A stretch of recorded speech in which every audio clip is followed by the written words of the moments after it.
এতটাই মজে গেছি বাঘটাকে দেখতে দেখতে, হঠাৎ আমার ঘাড়ের ওপর দেখলাম বিরাট হাড়ে মানে কিছুটা আওয়াজ, মানে কেউ আমার ঘাড়টাকে চেপে ধরেছে। সে সময় ফিলিংসটা ঠিক আমার কেমন এখনো ছিল? মনে আছে সেই দিনটা। বাঘটা এক নাগারে নেক্সট 1 ঘন্টা খেলে আমার চোখের দৃষ্টির দিকে তাকিয়েছিল, কিন্তু আমাকে ট্র্যাক করে নিয়েছিল, টার্গেটই করে নিয়েছিল আমার। মানে সেটা তো একটা ভয়ঙ্কর রূপ বাঘের সেটা। বাঘ না জানো তো ভয়ঙ্কর নয়, কারণ বাঘ জন্তুটাই এমন। আমি বলি বাঘ ইজ লাইক অমিতাভ বচ্চন। আজ অবধি কোথাও রেকর্ড নেই বাঘ কোনো ট্যুরিস্টকে মেরে ফেলেছে বা ট্যুরিস্টকে মেরে খেয়েছে, হয় না। কারণ বাঘ প্রথমত মানুষের মাংস পছন্দই করে না। লাইফ থ্রেট হতে পারতো, এরমও হয়েছে? আমার পায়ের ওপর দিয়ে একবার অ্যানাকোন্ডা চলে গেছে। তোমার মধ্যে যে এই ট্রাভেলার ব্যাপারটা আছে, এই সত্তাটাই কি তোমার বিজনেসম্যান সত্তাটাকে অনেক বেশি সাপোর্ট করে? অ্যাবসলিউটলি, এটা না হলে পারতামই না। এই যে 2 মাস অন্তর অন্তর একটা জঙ্গলে চলে যাই, this gives me the energy and the kick to do something big. আমি মনে করি planning is more important, execution তো তোমার সৈন্যরা করবে। অনেক জায়গাতেই দেখি, ধরো যখন ব্র্যান্ডটা সাকসেসফুল হয়ে যাচ্ছে তারা কিন্তু খাবারে কম্প্রোমাইজ করতে শুরু করে। 90% অফ আমার কাস্টমার কিন্তু বাড়ি থেকে ভেবে আছে আজকে আউদে খাবো, তাতে যদি 1 ঘন্টা দাঁড়াতে হয় 1 ঘন্টা দাঁড়াবে। আর আমরা সবাইকে কালিগ বলি, কাউকে এমপ্লয়ি বলি না, কিন্তু everybody is a colleague to me. আর perhaps we are the only restaurant chain in the country যেখানে কোনো হোটেল ম্যানেজমেন্ট গ্র্যাজুয়েটসদের নিয়ে নিই আমরা। ফুড ডাইভার্সিটি নিয়ে যদি আমরা কথা বলি, কলকাতার নাম সবার আগে বলতে হবে। এটা নিয়ে একটা মুভমেন্ট করা উচিত আমাদের সব বাঙালিদের, যে Kolkata should be the food capital of the country. তুমি গান দিয়েই নিজের কেরিয়ার শুরু করেছিলে, ড্রাম বাজাতে। স্বপ্ন ছিল মিউজিক ডিরেক্টরই হব। সেই সময় মুন্না রাজ হিসেবে আমরা মিউজিক করতাম।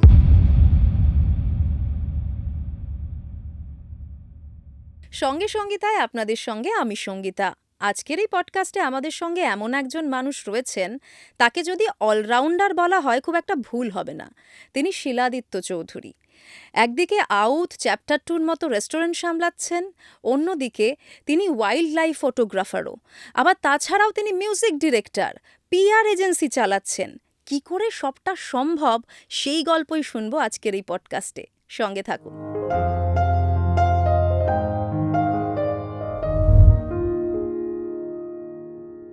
দাদা, সঙ্গে সঙ্গীতায় তোমাকে স্বাগত। Thank you Sangeeta for inviting me.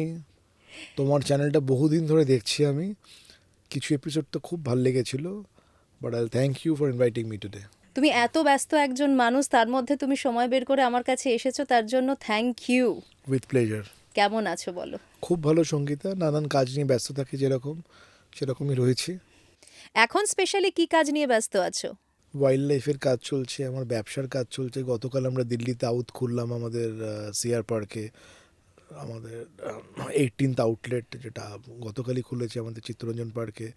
আমাদের ওয়াইল্ড লাইফ কনজারভেশনের কাজ চলছে, গান বাজনার কাজ চলছে, স্যাজিটেরিয়াসের কাজ চলছে, সব কিছু নিয়েই আর কি।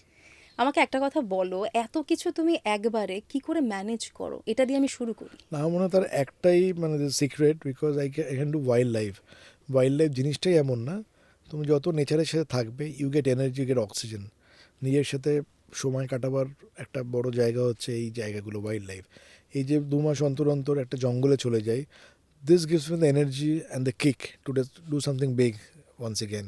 যেখানে গিয়ে আরও বেশি প্ল্যান করতে পারি ঠান্ডা মাথায়, কারণ একবার যখন কাজে ঢুকে যাই তখন তো আর প্ল্যান করতে পারো না, তখন তুমি এক্সিকিউশনে চলে যাচ্ছ।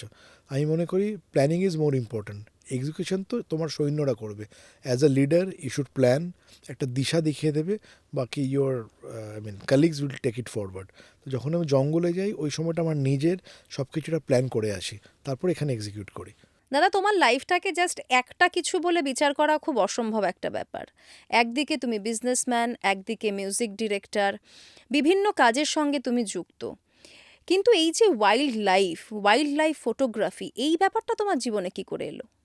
ছোটোবেলা আমার দাদু ছিলেন একজন গভর্নমেন্ট অফিসার। সেই সময় দাদুরা খুব শিকারে যেতেন, কারণ তখনও তো ওয়াইল্ড লাইফ প্রোটেকশন অ্যাক্ট সেভাবে আসেনি। দাদুর মুখে শিকারের গল্প শুনেছি, দাদুর সাথে গাড়ি নিয়ে এখান থেকে জঙ্গল গেছি, শিমলিপাল, বেতলা।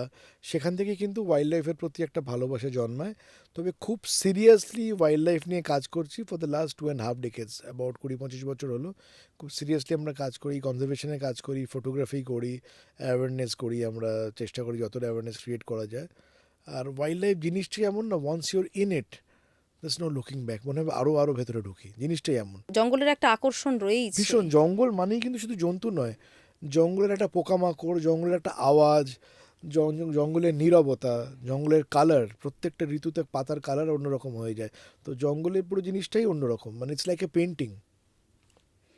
তোমার বাঘ নিয়ে কিছু বিশেষ কাজ রয়েছে, সেটা নিয়ে আমাদের একটু বলো। বাঘ নিয়ে বলবো না, বিগ ক্যাট বলবো, মানে ইন্টার ক্যাট ফ্যামিলি। আমি যে ফটোগ্রাফি করি মোস্টলি আমি ম্যামেলস আর বিগ ক্যাট নিয়ে কাজ করি, which is Lions, Tigers, enter cat family. তো বাঘ নিয়ে বলতে গেলে তো অনেক কিছু বলতে হয়। আমি লোককে বলি কিছু ছোট ছোট জিনিস। আমি শিওর তোমরা জঙ্গলে গেছো হয়তো। আমি তো ঘুরে বেড়াতে ভালোবাসি জঙ্গলে তো জঙ্গলে। এই জঙ্গলের যারা গাইড বা যারা ড্রাইভার, ওরা তো রোজ বাঘ দেখছে বা এভরি অল্টারনেট ডে হয়তো বাঘ দেখছে, কিন্তু তাদের ভেতর যেটা সরলতা আমি দেখতে পাই, যতবার বাঘ দেখে ওদের ভেতর যে এক্সাইটমেন্টটা, স্যার দেখো ও টাইগার যা রায়, মানে মনে হয় যেন ওরা প্রথমবার বাঘ দেখছে। এটা কিন্তু ভেতর থেকে, দেখানো নয়। কারণ বাঘ জন্তুটাই এমন। আমি বলি বাঘ ইজ লাইক অমিতাভ বচ্চন।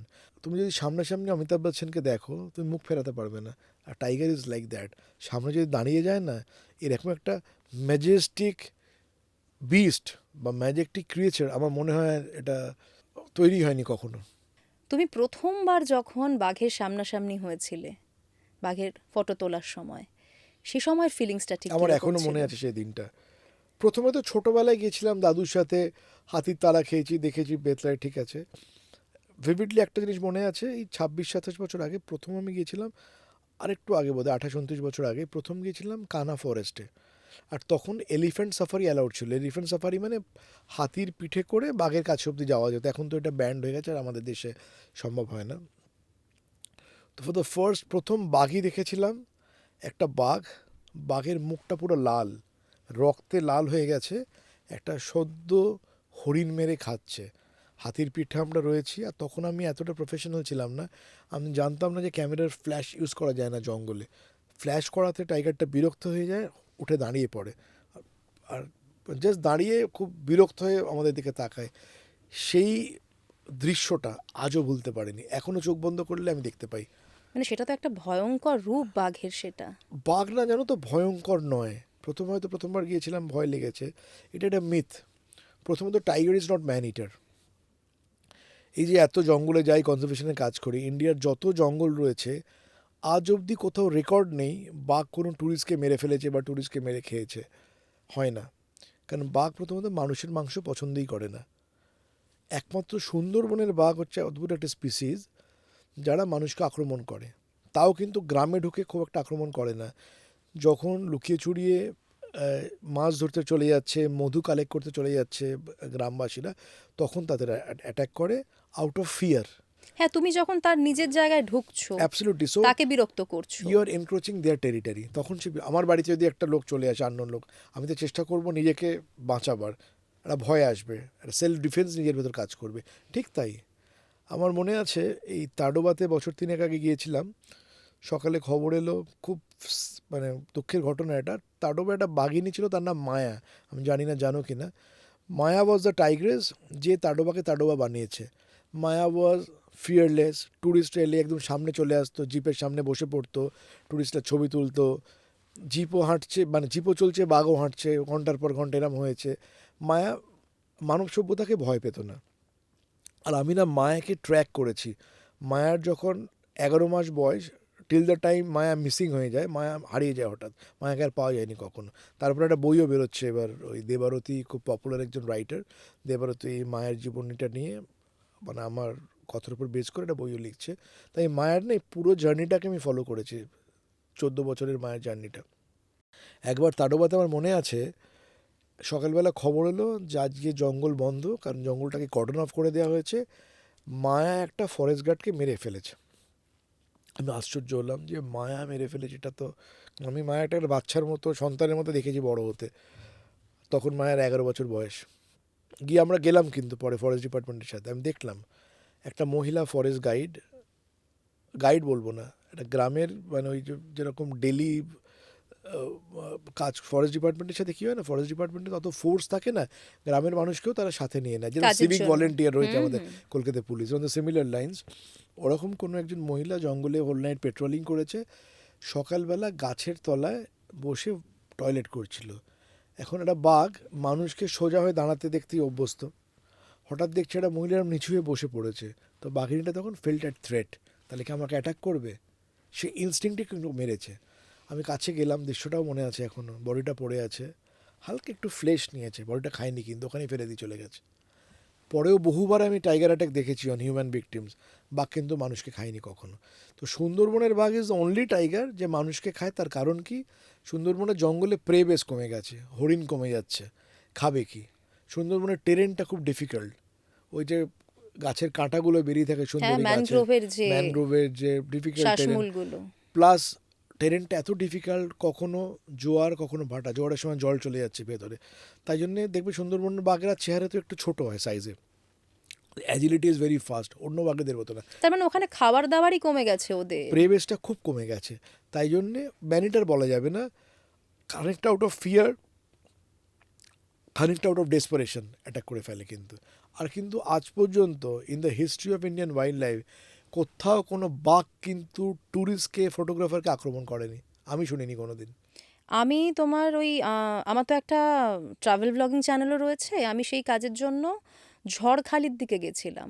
ওখানে গিয়ে শুনলাম স্থানীয় মানুষরা বলছে যে বাঘ আসে, এখান থেকে ঘোরাঘুরি করে নিজের মতন, আবার চলেও যায়, না, আমাদের কিছু করে না। ঘোরাফেরা করে, এবং গৃহপালিত পশু যেগুলো লাইক বাইরে থাকলে নিয়ে যায়। সেতে লাইক কাউ, ছোট মুরগি, ছাগল, তাদের নিয়ে যায়, মানুষের কাছে কিন্তু অ্যাটাক করে না। এটা ওরাও বললো কিন্তু আমাকে। তাই তবে তুমি যখন ছবি তোলো, মানে কতটা কাছাকাছি গিয়ে ছবিগুলো তোলা হয়? এটা অনেক মানুষ জিজ্ঞেস করে আমার, ইটস আ মিথ। হয়তো এরকম ডিস্টেন্সেও বাঘের ছবি তুলেছি, বলো কি? হ্যাঁ অনেকটা ডিস্টেন্সেও তুলেছি। যখন বাঘ, ধরো আমরা জিপে বসে আছি, বাঘটা হেঁটে হেঁটে জিপের কাছে চলে এসছে, বা ধরো একটা জায়গায় বাঘ একটা প্রে নিয়ে বসে আছে, মানে একটা হরিণকে মেরেছে, হরিণকে নিয়ে খাচ্ছে, জিপটা নিয়ে কাছে চলে গেছে, which is in this distance, 50 metre 100 metre দূর থেকে ছবি তুলছি, কখনো অনেক দূর থেকে। অনেকে বলে নিশ্চয়ই জঙ্গলে গিয়ে অনেকক্ষণ বসে থাকতে হয়, হ্যাঁ হয়, অনেক সময় বসেও না থাকতে হয়, জাস্ট গেলাম, দেখলাম সঙ্গে সঙ্গে বসে আছে। এটা পুরোটা লাক ফ্যাক্টর। ওটাই লাখ, ইট ডিপেন্ডস। কখন এরম হয়েছে সারাদিন বসে আছি, সকাল থেকে হয়তো বিকেলে দেখলাম, হয়তো এরম হয়েছে ঢুকেছি সকাল 6টার সময়, ঢুকেই প্রথমে আমাদের জিপের সামনে বসে আছে। তো সেটাও হয়েছে বহুবার। বহুবার এই ধরনের ঘটনা ঘটেছে। আর আমি আফ্রিকাও কিন্তু খুব যাই, হ্যাঁ, তুমি মাসাই মারাতে যাও আর প্রত্যেক বছর বারবার। 2বার করে যাই, মানে ইটস বিন মেনি ইয়ার্স না, আমার 14-15 বার হয়ে গেল মানে এই মাসে। আকর্ষণের কারণটা কি?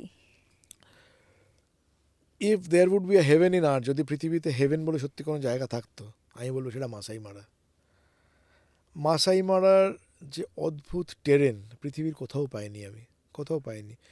তুমি বোধহয় নিশ্চয়ই জানো মাইগ্রেশন ব্যাপারটা, হ্যাঁ, সেরেঙ্গিটি থেকে লক্ষ লক্ষ জন্তু জুলাই আগস্ট সেপ্টেম্বরে মাসাই মারায় চলে আসে, আবার অক্টোবর থেকে তারা নিয়ে দেশে ফিরে যায়। এই যে তোমার এই মাইগ্রেশনের পিরিয়ডটা চোখে না দেখলে বিশ্বাস করবে না। এখানে একটা গল্প বলি, আগের বছরের ঘটনা। মাসাই মারায় গেছি মাইগ্রেশন দেখতে। আচ্ছা, আমি যখন জঙ্গলে যাই না, মোস্টলি সারাদিনের সাফারি করে। নর্মালি জঙ্গলের নিয়ম হচ্ছে সকালে সাফারি করলো, ফিরে এলো, একটু ব্রেকফাস্ট করলো, আবার বিকেলবেলা লাঞ্চের পর সাফারি করতে গেল। নর্মাল ট্যুরিস্টরা তাই করে, বাট আমি এতটাই তুমি এনথুজিয়াস্টিক তো ট্রাভেলার, তুমি তো টুরিস্ট নও। এতটাই এনথুজিয়াস্টিক অ্যাবাউট ওয়াইল্ড লাইফ, ওই ভোরবেলা 5:30টার সময় সব কিছু প্যাক আপ করে বেরিয়ে চলে গেলাম, একবারে সন্ধ্যেবেলা 6:30-7টায় ফিরি। তো লাস্টের একটা গল্প বলি তোমায়। অনেকক্ষণ ধরে না, টাইগার যেমন সলিডারি অ্যানিম্যাল, একা থাকতে পছন্দ করে, লায়ন কিন্তু প্রাইডে থাকে, পুরো ফ্যামিলি নিয়ে থাকে। মেল লায়নরা কোনো প্রে করে না, মহিলারা সব কাজ করে, সব হান্ট করে নিয়ে আসে, মেল লায়ন সেটা খালি সেটাকে খায়, তো তার বাইরে ওদের কোনো রোল নেই। তো হঠাৎ দেখছি 3টে লায়নেস অনেকক্ষণ ধরে একটা গ্রুপ অফ বাফেলোকে ফলো করছে, একদম সকাল 6টা থেকে শুরু করেছে ফলো করা। ওরা হামাগুড়ি দিয়ে দিয়ে বাফেলোর কাছে যাচ্ছে, বাফেলোরা পালিয়ে যাচ্ছে, আবার যাচ্ছে, পালিয়ে যাচ্ছে, করতে করতে 9টা 9:30 বাজলো। তারপর 3টে লায়ন দৌড়ানো শুরু করলো বাফেলোটার কাছে, বাফেলোটাকে ধরলো, ওকে বাঁধলো, এবং পুরো বাফেলোটাকে খেলো 2 দিন ধরে। আমি 2টো দিন কিন্তু পুরো ওখানেই ছিলাম। ফর আ মোমেন্ট মনে হলো জাস্ট চোখের সামনে একটা দেখলাম, চোখের সামনে যদি, কারণ বাফেলো তো অ্যানিমালটাও খুব বড়, লায়ন যতটা বড়, একটা আফ্রিকান বাফেলো কিন্তু অতটা বড়। একটা সময় এমন হলো জিপটা এত কাছে ছিল না, যখন ওর বাফেলোটার গলাটা চেপে ধরেছে এবং ওখান থেকে ফিঙ্কি দিয়ে রক্ত বেরোচ্ছে, আমার জামায় এসে রক্তটা লাগলো। That was the first time in my life আমি 3-4 দিন নন ভেজিটেরিয়ান খেতে পারিনি, আমাকে ভেজিটেরিয়ান খেতে হয়েছিল। মনের ভেতর না কীরকম একটা অদ্ভুত জিনিস কাজ করেছিল। কিন্তু পরে মনে হলো একটা কথা আছে, সার্ভাইভাল অফ দ্য ফিটেস্ট, এটাই তো পৃথিবীর নিয়ম। এই ইকোসিস্টেম চলবে না তো না Ecosystem চলবে হলে। না। কারণ ও যদি বাফেলোটা না খায়, বাফেলোর পপুলেশন বেড়ে যাবে।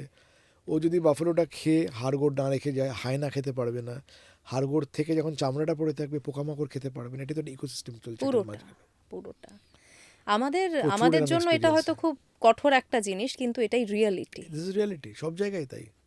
তুমি ওখানে বাঘ, ধরো তুমি মাসাই মারাতে যাচ্ছ, আফ্রিকার বাঘ তুমি দেখছো, সিংহ দেখছো, তুমি আমাদের দেশেও দেখছো, কোনো ডিফারেন্স আছে কি?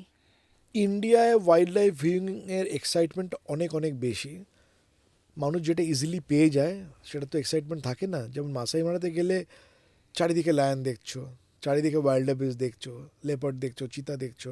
তারা It's- অ্যাটাক করে না? না না না, ইটস ভেরি কমন। যেমন ধর এখান থেকে বেরোলে গোল পার্কের মোড়ে ধরো 10টা সিংহ বসে আছে, আবার পাকসা কাছে গেলে একটা প্যাক অফ চিতা বসে আছে, গাড়িটা ঘুরিয়ে মা ফ্লাইওভারে উঠলে তুমি নামলে ওখানে সায়েন্স সিটির ওখানে আবার একটা প্যাক অফ লায়ন বসে আছে, প্রাইড অফ লায়ন বসে আছে, আবার যাচ্ছ হায়না বসে আছে। কিন্তু ইন্ডিয়ান জঙ্গলে এভাবে জন্তু দেখা যায় না। এই যে একটা সারাদিনের একটা উত্তেজনা, কখন বাঘটা বেরোবে, কখন ব্যাগটা বেরোবে, বাঘের আওয়াজ শোনা যাচ্ছে কিন্তু বাঘটাকে দেখা যাচ্ছে না, সারাদিন ধরে ওয়েট করে আছে। তো দুটোর দুরকম মজা। আমাদের এখানে কয়েকটা জায়গা আছে মহারাষ্ট্রের দিকে যেখানে মোটামুটি বাঘে আর মানুষে একই সঙ্গে বসবাস করে। অনেক জায়গাতেই আছে, স্পেশালি একটা জায়গা আছে ব্রহ্মপুরী বলে, মহারাষ্ট্রে। খুব যাই আমি ওখানে, খুব কাজও করি। অনেকে জানেও না, কারণ ওখানে সাফারি এখনও শুরু হয়নি, কারণ ওটা তো ঘোষিত টাইগার রিজার্ভ না, ওটাকে টেরিটোরিয়াল ফরেস্ট বলে। টেরিটোরিয়াল ফরেস্ট মানে সেখানে গ্রামও রয়েছে, বাঘও বসবাস করছে। শুধু টাইগার নেই, 100টার ওপর টাইগার হয়েছে, 110টা লাস্ট টাইগার ছিল গত বছর অবধি, কাপস ছাড়া, মেল টাইগার্স। আর এই গ্রাম যে সরকার সরাবে, that is not very easy. তার কারণ একটা যদি তুমি গ্রাম ঘোষণা করো যে এই জায়গাটায় খালি করে দিতে হবে, সবার আগে কী করতে হবে, ওদের অল্টারনেট লাইভলিহুড তৈরি করতে হবে, কীভাবে তাদের সংসার চলবে। প্লাস এই ভিলেজেসগুলোকে উইলিং হতে হবে, কিন্তু এরা তো ট্রাইবাল পপুলেশন, হ্যাঁ, তুমি জোর করে তাদের থেকে জমি নিতে পারবে না। তোমাকে তার জন্য একটা কম্পেনসেশন প্যাকেজ ক্রিয়েট করতে হবে। প্লাস অন্য জায়গায় তো রিলোকেশনের জন্য একটা জায়গা দেখে দিতে হবে। তিনটে মিলিয়ে তো ভিলেজকে তুমি শিফট করতে এটা পারবে। অনেকটা সময় সাপেক্ষ ব্যাপার। সময় সাপেক্ষ না, তাদেরকে এটার জন্য রাজি হতে হবে, জোর করে তুমি তুলে দিতে পারো না। তো আর আমাদের দেশের গভর্নমেন্টের অফকোর্স ওয়াইল্ড লাইফের প্রতি নিশ্চয়ই প্রায়োরিটি রয়েছে, বাট যেখানে আমাদের মতো দেশ ইজ এ গ্রোয়িং কান্ট্রি, সেখানে স্বাস্থ্য ব্যবস্থা, শিক্ষা ব্যবস্থা অফকোর্স অনেক বেশি প্রায়োরিটি। ওয়াইল্ড লাইফের তো এক্ষুনি অতটা প্রায়োরিটি নেই, তার উপরও যত কাজ হচ্ছে খুবই ভালো কাজ হচ্ছে, তাই জন্য সম্ভব নয়। না, এটা এখনো পর্যন্ত হয়তো নেসেসিটির মধ্যে নেই, লাক্সারির মধ্যে রয়েছে না না না, খানিকটা। যথেষ্ট নেসেসিটির ভেতর আছে। কারণ 1973-তে প্রথম ইন্দিরা গান্ধী তো ওয়াইল্ড লাইফ প্রোটেকশন অ্যাক্ট নিয়ে আসে। এই যে আজকে আমরা ভালো করে বেঁচে আছি, এটাও কিন্তু এই ইকোসিস্টেমের জন্য। কারণ যতবার আইলা এসছে বা এই ধরনের কোনো বড় একটা ঝড় আমাদের রাজ্যে এসছে, আমরা বেঁচে আছি কেন? কারণ সুন্দরবন কিন্তু বাফার হিসেবে কাজ করেছে। ঝড়টা প্রথম ওখানে পড়েছে, প্রত্যেকবার তাই হয়, তাই জন্য কিন্তু আমরা বেঁচে আছি। ইকোসিস্টেমটা চলছেই তার উপর। গভর্নমেন্টের নিশ্চয়ই প্রচুর প্রায়োরিটি রয়েছে, যখন অন্য স্টেটে যাই দেখি, মানে huge priority, but not at the cost of একটা শিক্ষার যা প্রায়োরিটি বা একটা হেলথ কেয়ারের যে প্রায়োরিটি, ইনফ্রাস্ট্রাকচার ডেভেলপমেন্টের যে প্রায়োরিটি, সেই তুলনামূলকভাবে ওয়াইল্ড লাইফের প্রায়োরিটিটা একটু কম আমাদের দেশে। তো সুতরাং এক্ষুনি যে, আর আমাদের এত বড় একটা পপুলেটেড কান্ট্রি, এখানে তো সম্ভব নয়। তো চলছে, আস্তে আস্তে হচ্ছে। তো ব্রহ্মপুরী এমন একটা জায়গা যেখানে বাঘে মানুষে সত্যি কিন্তু একসাথে বাস করে। এর একটা গল্প বলি, ছবি আছে আমার কাছে। আমার অত্যন্ত ঘনিষ্ঠ বন্ধু, উনি মহারাষ্ট্রের পিসিসিএফ ছিলেন, principal chief conservator of forest, mister Limaye. তো মিস্টার লিমায় আমি গেছি, ব্রহ্মপুরীতে ঘুরছি। তো একটা ছোট্ট ক্যানেল মতো আছে, ছোট্ট ক্যানেল, 15-20 ফিট হবে।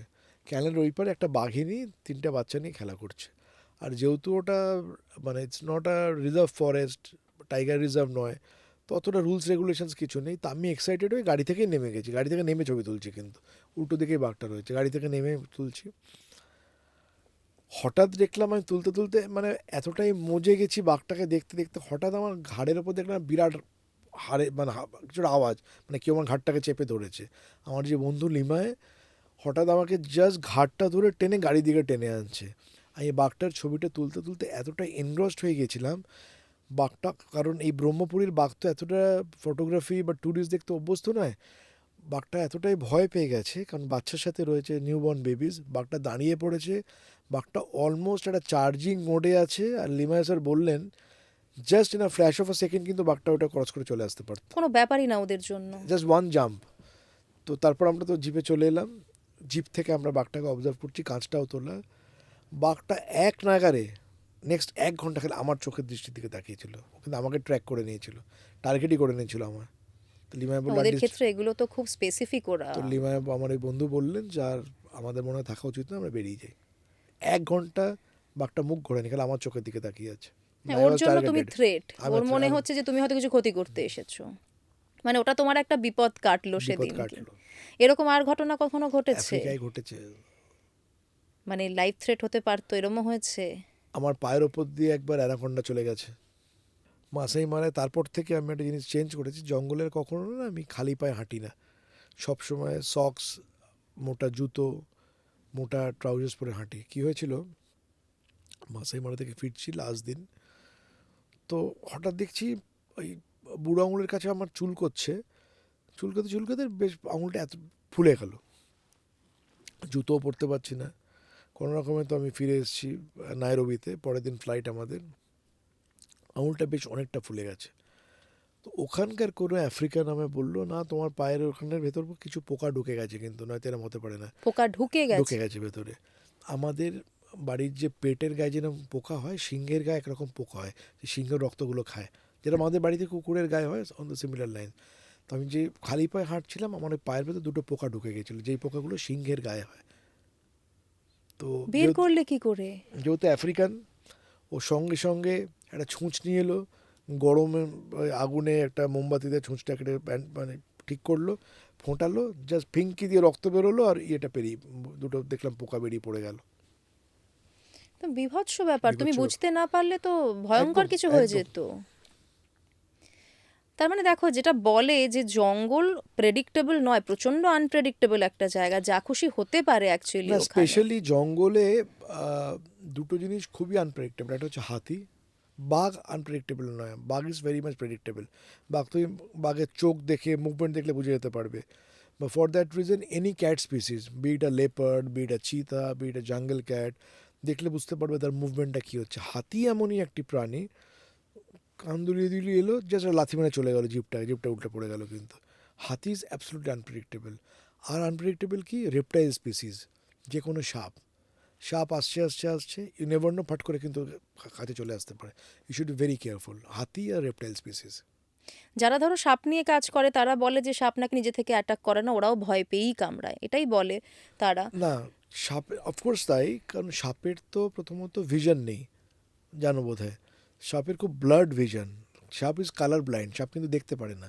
সাপের কান নেই, সাপ ভাইব্রেশনে পুরোটা পুরোটা। পুরোটা ভাইব্রেশনে তো মুভমেন্ট হয়, পায়ের আওয়াজ এর উপর মুভমেন্ট করে। তো সাপ যে মানুষকে অ্যাটাক করে, এক বা যে বিষটাকে ভেতরে ঢোকায়, ও তো মানুষ মারবে বলে বিষটা দিচ্ছে না, এগেন আউট অফ থ্রেট, সামনে একটা বড় কিছু চলে এসছে, ও নিজেকে বাঁচানোর তাগিদে কিন্তু করে ফেলে। তো আমরা একটা ইনফ্যাক্ট এই রেপটাইল স্পিসিসের উপর একটা ওয়ার্কশপও করছি আমরা, কারণ আমাদের কলকাতার কিছু পার্শ্ববর্তী এরিয়ায় খুব সাপ বেড়ে গেছে, হ্যাঁ, স্পেশালি রাসেল ভাইপার বাড়ছে, রাসেল ভাইপার, চন্দ্রবোড়া। রাসেল ভাইপার খুব বেড়ে চলেছে। তো আমরা ওয়ার্কশপও করছি যে what is a poisonous snake and what is a non poisonous snake, কোনটার ভেনামটা অ্যাকচুয়ালি হচ্ছে মানে খুব বিষাক্ত, আর কোনটা বিষাক্ত নয়, মানুষের এটা জানা উচিত। আননেসেসারি যাতে প্যানিক না হয়, যদি সাপের ছোবল আসে কী করা উচিত, ইমিডিয়েটলি বেঁচেও যেতে পারে যদি ঠিক সময়টা ডিটেক্টেড হয়। মানুষ ভয় আরও জিনিসটা প্যানিকড হয়ে পারে। তো সেটা নিয়ে এটা আমাদের ওয়ার্কশপও চলছে, এই 5th মের পরে হয়তো আমরা শুরু করবো ওটা। আমাদের রাজ্যে নাকি একটা অ্যান্টিভেনাম তৈরি করার জন্য জায়গা তৈরি হচ্ছে, সেটা অলরেডি আমি রয়েছে শুনেছিলাম। সোনারপুরে, ওটা রেডি হয়ে গেছে? না, অ্যান্টিভেনাম এখনও কিন্তু ফুল প্রুফ কিছু নেই, রিসার্চ চলছে, কাজ চলছে। এই যে দেখবে অনেক যারা ড্রাগ অ্যাডিক্ট, গোয়ায় দেখবে সাপের বিষ ওরা কিন্তু নেয় অ্যাজ আ ড্রাগস, কারণ সাপের বিষ হচ্ছে is very high in protein, খেলে ইউল হ্যাভ এ ডিজিনেস, একটু ডিজি, মাথাটা একটু ঝিমঝিম করবে। তো সাপের বিষ খেলে কিন্তু কেউ মারা যায় না, বাট সাপের বিষটা যেই রক্তর সাথে সংক্রমণ হয়ে যাবে তখন পিপল ডাই, রক্তর সাথে ওটাকে মেলানো চলবে না, রক্তে ঢুকে গেলে মানুষ মারা যায়। কিন্তু তোমার অনেক রকম সমস্যা হতে পারে যদি সত্যি সত্যি ধরো এই যে বিষটা যদি যারা জিভে কামড় খাচ্ছে তারা যদি পুরোপুরি বিষাক্ত সাপ হয় তাহলে মরেই যাবে। আই থিঙ্ক সেখানে কিছু একটা থাকে। না, আমি জানি এটা, কারণ আমরা কিছু সাপ মানে এরকম স্নেক স্পিসিস রেস্কিউ করেছি, যারা এই ড্রাগসটা নেয়, your right in one way, একদম বিষাক্ত সাপকে ওরা নেয় না, এক। আর যারা এটা নেয় ওরা একদম মুখে কিন্তু ছোবল নিয়ে বিষটা নেয় না, বিষটাকে এক্সট্র্যাক্ট করে মুখে নেয়। কিন্তু আমরা যখন ফিল্মে দেখি যে ছোবল নিচ্ছে, ইটস নট দ্যাট, এক্সট্র্যাক্ট করে ওটাকে খায়। কি অদ্ভুত মানুষের নেশা, তাই না? ভাবলেও অবাক লাগে, বলো। সত্যি। তুমি বিভিন্ন জায়গায় ঘোরো, বিভিন্ন জঙ্গলে ঘোরো। আমাদের ভারতবর্ষের মধ্যে তোমার সব থেকে ফেভারিট জঙ্গল কোনটা? আমি না একটু শান্তিপ্রিয় মানুষ, আর এমন জায়গায় যেতে চাই যেখানে জঙ্গলের প্রাণীদের খুব একটা ডিস্টার্ব, যাতে কেউ যে ডিস্টার্ব না করে, যাতে ডিস্টার্ব না ফিল করে। একসময় যদি ভালো জঙ্গল বলে, the Corbett is an excellent national park, Bandhavgarh Kanha is an excellent national park, কিন্তু বাজার হয়ে গেছে, এত জিপ, এত ট্যুরিস্ট এখন চলে যাচ্ছে না। তো এটার নতুন জঙ্গল আছে সঞ্জয় দুবরি ন্যাশনাল পার্ক। নতুন মানে কি, আগে থেকেই ছিল, অনেকে এখনও জানে না। বেনারস থেকে 5 ঘন্টা লাগে, যেহেতু কানেক্টিভিটিটা অতটা স্ট্রং নয়। তো আমি সঞ্জয় দুবরি যেতে খুব পছন্দ করি, কারণ ওখানে একটা অদ্ভুত টাইগার ফ্যামিলি রয়েছে। মসিমা বলে একটা বাঘিনী রয়েছে ওখানে। মসিমা? মসিমা, তার কারণ মসিমার যে ছোট বোন, সে একটা অ্যাক্সিডেন্টে মারা যায়। মসিমা নিজের বাচ্চাদেরও মানুষ করেছে, ওর বোনের বাচ্চাদেরও রেস করেছে, 7টা কাপকেও একা বড় করেছে, তাই জন্যই টাইগারসটার নাম মসিমা। তো সঞ্জয় দুবরি গেলে মোটামুটি মসিমাকে দেখা যায়, কাবজেরও দেখা যায়। এবং সঞ্জয় দুবরি একমাত্র জঙ্গলে আমি দেখেছি, উইকডেজে গেলে হয়তো এরমও হতে পারে পুরো জঙ্গলে মানে আমার জিপটাই একমাত্র জিপ, আর কোনো জিপও নেই, কারণ এখনও সেভাবে ট্যুরিস্ট ইনফ্লাক্স হয়নি। তো সঞ্জয় দুবরি আমি খুব যাই, ব্রহ্মপুরী খুব যাই, এই কাজের জন্যও যাই, কিন্তু আমরা কিছুটা কনজারভেশনের কাজও করি, অ্যাওয়ারনেসের কাজও করি, যেতে খুব ভালো লাগে। সুন্দরবনও ভীষণ যাই আমি। মানে তোমার এইসব জায়গাগুলো প্রিয়? হ্যাঁ, খুবই প্রিয়। আমাকে একটা কথা বলো, যখন তুমি বিভিন্ন জায়গায় ঘুরতে যাচ্ছ, আমরা কিন্তু দেখি খুব লাক্সারিয়াস জায়গায় থাকার চেষ্টা করি, কিন্তু যারা জঙ্গলে জঙ্গলে ঘোরে তাদের জন্য সেই অপশনটা সবসময় থাকে না। না, মানিয়ে নাও করা কিভাবে? উচিত নয়। আমি যখন জঙ্গলে যাই চেষ্টা করি জঙ্গলের গেট, মেন এন্ট্রি গেটের সব থেকে কাছে কোনো অ্যাকোমোডেশনে থাকার জন্যে।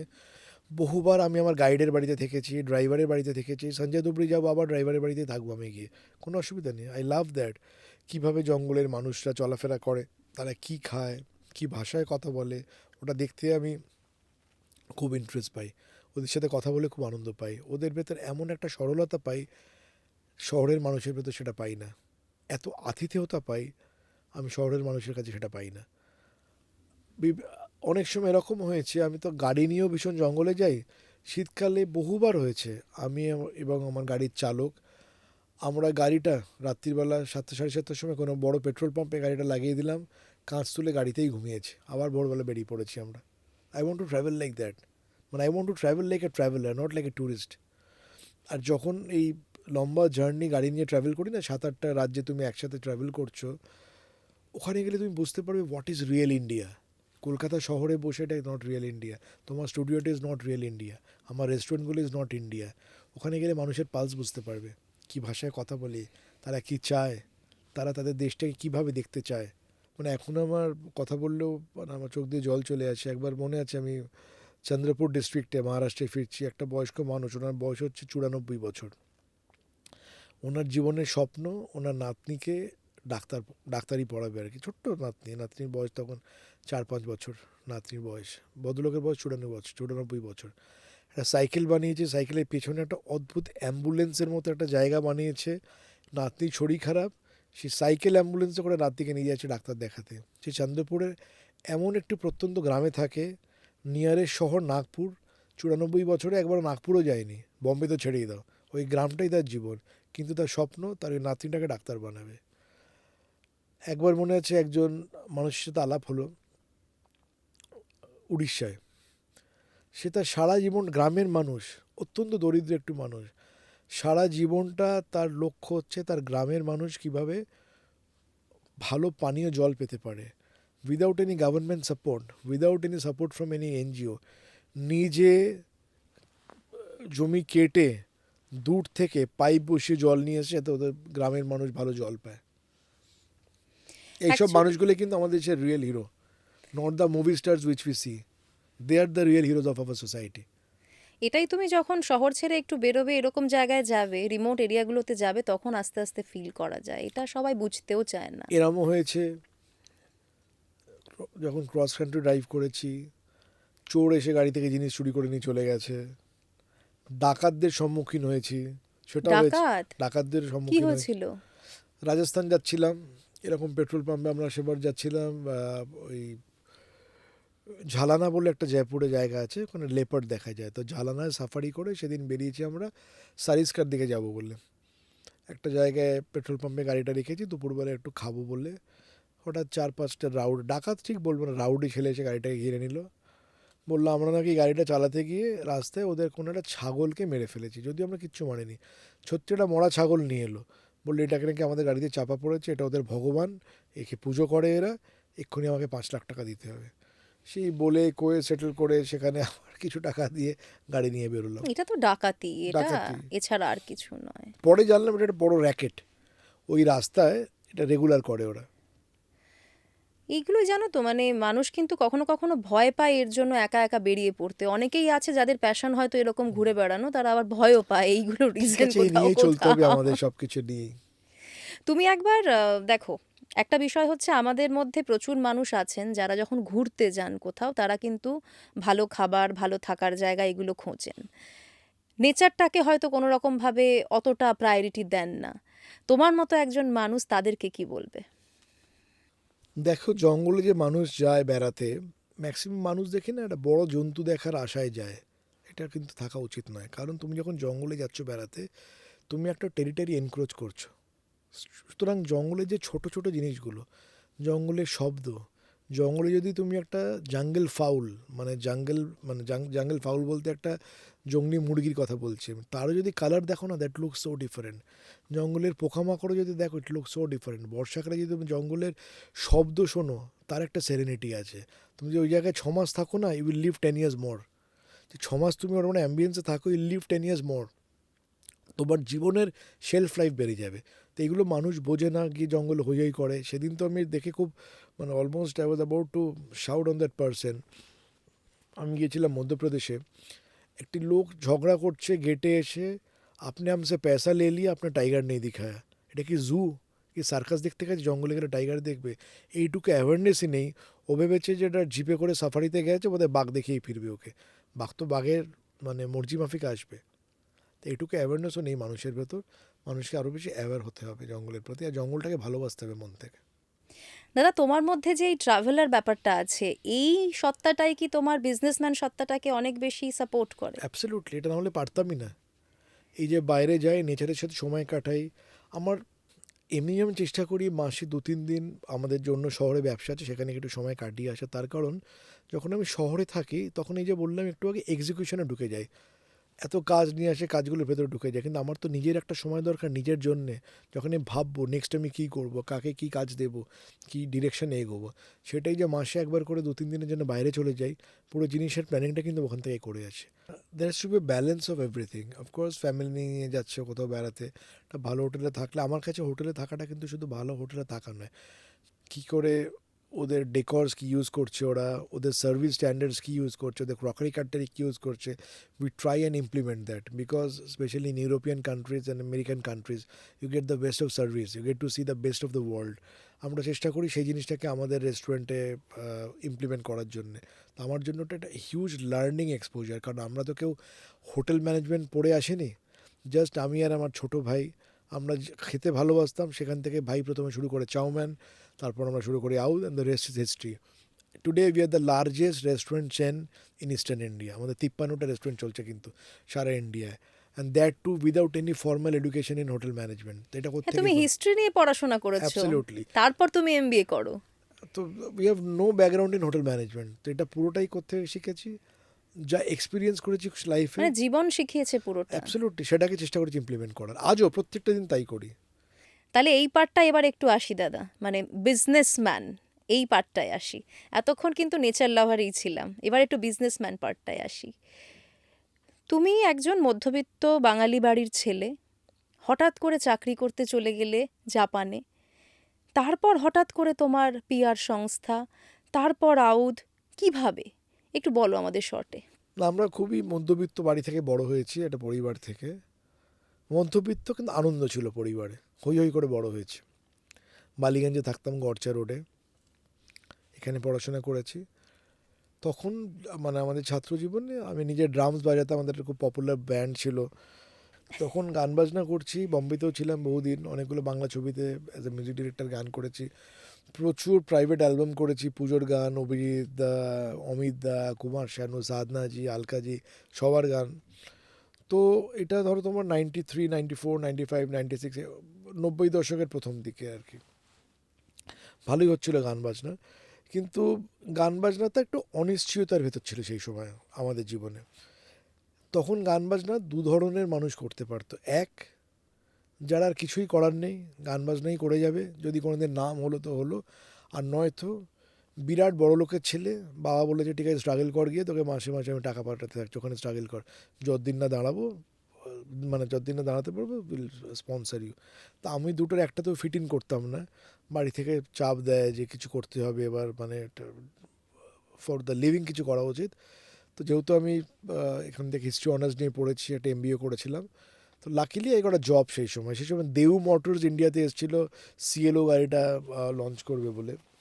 তো খুব তাড়াতাড়ি দেউতে একটা ভালো চাকরি পেয়ে যাই, এবং in a very short span of time, সেটাও was also God sent to me, বলবো ভগবানের আশীর্বাদ ছিল বলে, in a very short span of time 1.5 বছরের ভেতর দেউর একটা সিস্টার কোম্পানি ছিল সেশিন কর্পোরেশন বলে, ইট ওয়াজ জাপানিজ কোম্পানি, আমাকে কিন্তু সেশিনের কান্ট্রি চিফ করেছিল। I was the youngest country chief in India. আমি 28 বছর বয়সে একটা ইন্টারন্যাশনাল কোম্পানির ইন্ডিয়া হেড ছিলাম, 28 বছর বয়সে। এবং আমার যারা বসেস ছিল জাপানিজ, তারা আমাকে এতটা বিশ্বাস করতো, আমার কাজে এতটাই তোরা ইমপ্রেস ছিল, আমাকে জাপানে নিয়ে যায়, জাপানে 3 বছর রাখে, জাপানে ট্রেনিং দেয়, তারপর আবার ইন্ডিয়ায় পাঠায়। এবং দ্যাট ওয়াজ আ মানে big leap in my life বলবো। জাপানটা তোমার জীবনে একটা কি রোল প্লে করে, তাই না? আজও যা করছি প্রথম রুটটা কিন্তু জাপান থেকেই শুরু। বেসিক সব থেকে ইম্পর্টেন্ট জিনিস একটা মানুষের জীবনে আমি বলবো ডিসিপ্লিন। ডিসিপ্লিন শিখেছি জাপান থেকে, খাওয়া দাওয়া শিখেছি জাপান থেকে, এডুকেট শিখেছি জাপান থেকে। তো the best country in the world যদি কিছু বলতে হয়, that's Japan, that's 100% perfect. Japan is the only country যেখানে crime rate is actually zero.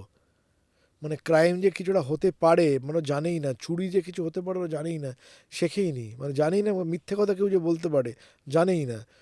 সেই সময় আমার কথা বলছি আমি 30 বছর আগে, 35 বছর আগে rather. Japan is the only country যেখানে বিজ্ঞাপনে যেটা লিখি না আমরা, যে এই প্রোডাক্টের ভেতর এই ইনগ্রিডিয়েন্ট আছে, বাকি তো সব ভেজাল থাকে। সারা ওয়ার্ল্ডে সব দেশে এক থাকলে 10 লিখে দেয়। Japan is the only country যেখানে প্রোডাক্টে যা লেখা থাকবে সেইটাই তুমি পাবে। এই গাড়িটা এত মাইলেজ দেবে, এতটাই মাইলেজ দেবে, কম তো দেবই না, বেশি দিতে পারে। এই যে আমরা কথার কথা বলি যে আয়া নেয়া উজালা 4 বুন্দওয়ালা, 4 বুঁদ জলে দিলে জামা সাদা হয়ে যায়। যদি অ্যাকচুয়ালি 4 বুন্দে সাদা না হয়, জাপানিরা লিখবেই না কখনো। তো আমরা একটা এরকম গ্রুমিংয়ে বড় হয়েছি জীবনে জাপানিদের থেকে। তো অ্যাবসলিউট ডিসিপ্লিন অফ লাইফ, খাটা কাকে বলে, মানে কী করে একটা মানুষকে খেটে বড় হতে হয়, সব জাপানদের থেকে শেখা। বাট স্যাডলি কী হলো, দেউ গ্লোবালি ব্যাংক্রাফ্ট হয়ে যায়, এই কোম্পানিটা বন্ধ হয়ে যায়। But Japanese buses were very very close to me, আমাকে খুব ভালোবাসতো। তুমি তো হুন্ডাই থেকেও অফার পেয়েছিলে। হুন্ডাই তো কাজ পেয়েছিলাম, বাট তখন মনে হলো না, আমার মনে হয় এবার কলকাতায় চলে আসা উচিত, অনেক শিখেছি এদের থেকে। এসে কিন্তু তখন প্রথম আমি আমার এই কর্পোরেট কমিউনিকেশনের সংস্থা চালু করি। এখনও মনে আছে, এখন তো স্যাজিটেরিয়াস তখনই। স্যাজিটেরিয়াস। এখন তো মাস কমিউনিকেশনের এত কোর্স হয়, তখন মাস কমিউনিকেশন সব কেউ জানতোই না। কিন্তু এগেন আই ওয়াজ সেলফ টট। যেরকম বললাম হোটেল ম্যানেজমেন্ট আমি শিখে আসিনি, আমি ঠেকে ঠেকে শিখেছি পুরো জিনিসটা। মাস কমিউনিকেশন আমি কিন্তু পড়িনি, আমি তো ইতিহাসের ছাত্র। মাস কমিউনিকেশন তো আজকে লাস্ট 20 বছরে এত কোর্স হয়েছে, তখন জানতোই না। ইনফ্যাক্ট আমার মনে আছে আমি কী করি, স্যানিটেরিয়াস কী করে, বাবা মাকে কেউ জিজ্ঞেস করলে আমাকে ফোনে ধরিয়ে দিত, বলতো কী করিস, তোরা বোঝাতে পারতো না এটা কী, what is a corporate communications. কারণ তখনকার দিনে পিআর কাজটা ছিল কিছু তো তোমার যারা ন্যাশনাল কোম্পানি রয়েছে, একটা রেলওয়ে, টি বোর্ড, এদের জন্য হতো। বাট প্রাইভেট কোনো কোম্পানির এরকম যে পিআর হতে পারে এই সাবজেক্টটাই কেউ জানতো না। তো এই দিক দিয়ে আমি বলবো আই ওয়াজ এ ভিশনারি দেন, যে way back in 2001 we started this, some 27 years back. সেটাও মনে হয় জাপান থেকেই তুমি খানিকটা শিখে ওদের সাথে এসেছিলে এই পিআরই করতাম, ব্যাপারটা। আমি শিখে এসেছিলাম। তাই আমি বলেছিলাম why not we start this ইন্ডিয়াতে, সেখান থেকে এটা শুরু।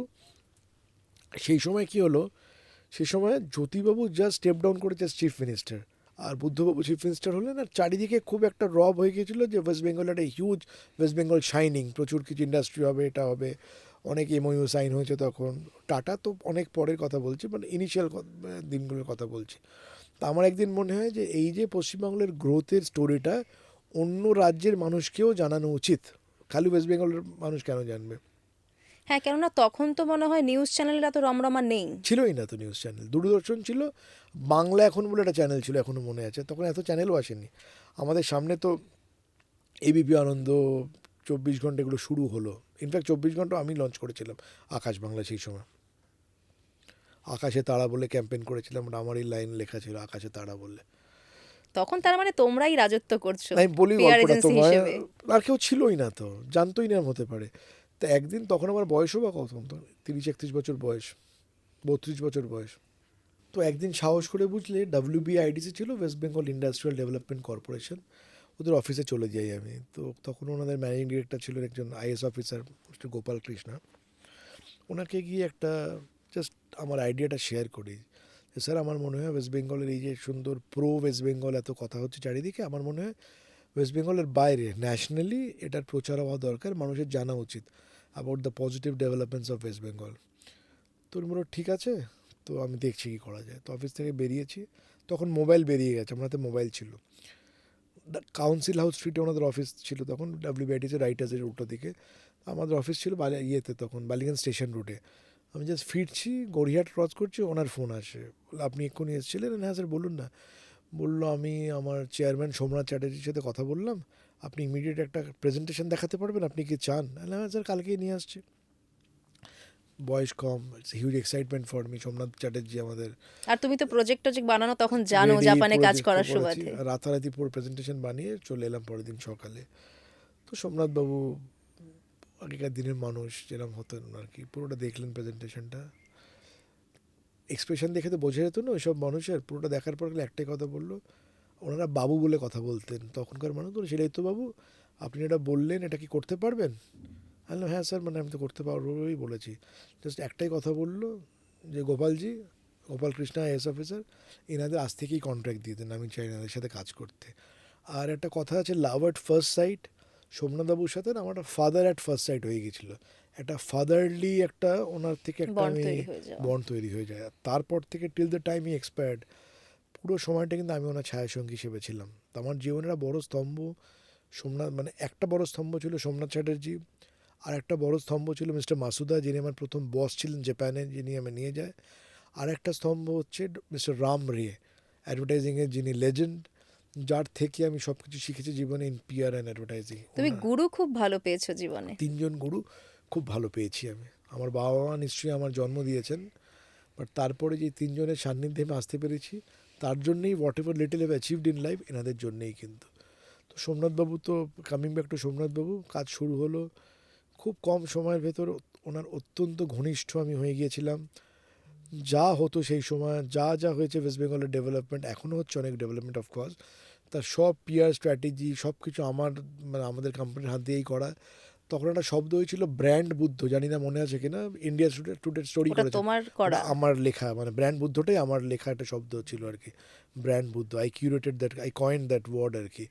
তো দ্যাট ওয়াজ মানে very different aspect of my life. খুব হই হই করে সে সময় কাজ হয়েছে। তারপর সোমনাথবাবু স্পিকার হয়ে দিল্লি চলে গেলেন, মনে আছে তো? স্পিকার হয়ে হ্যাঁ, গেলেন, আমাদের দেশের অবশ্যই। স্পিকার হলেন। তো সোমনাথবাবু কিছুতেই আমার ছাড়বে না, তো বললে ছিল, এই তো তোমাকে আমার সাথে দিল্লি যেতে হবে, তুমি আমার ওএসডি হবে, অফিসিয়াল স্পেশাল ডিউটি, মিডিয়া দেখবে তুমি। আমি বললাম, স্যার, এই আমি সবাই দিল্লি থেকে ফিরেছি দেউড় স্ট্রিনটা করে, আবার দিল্লি যাবো, আমাকে এখানেই থাকতে দিন। ঠিক আছে, তুমি এখানেই করো, ব্যবসা করো বড় করে, যখন আমি ডাকবো তুমি চলে আসবে। তো আমার মনে আছে সোমনাথবাবুকে ওই সেই সময় সিপিএম থেকে এক্সপেল করে দেয়, মনে আছে তো? পার্টি হ্যাঁ, থেকে অনেক ওনাকে কিছু হয়েছে সে হয়েছে ওনার সময়। হ্যাঁ, হ্যাঁ। দিয়ে, ওনাকে প্রেসিডেন্ট হতে দেয়নি আমাদের দেশের। তো উনি একটা বই লিখেছিলেন, মেমোয়ার্স অফ আ পার্লামেন্টেরিয়ান বলে, ওনার জীবনে নিয়ে। তো আমার কাছেই ফোন, সেলাই তো আমি এরম বইটা করেছি, দিল্লিতে বই লঞ্চ করবো, তোমাকেই দায়িত্ব নিয়ে কিছু করতে হবে।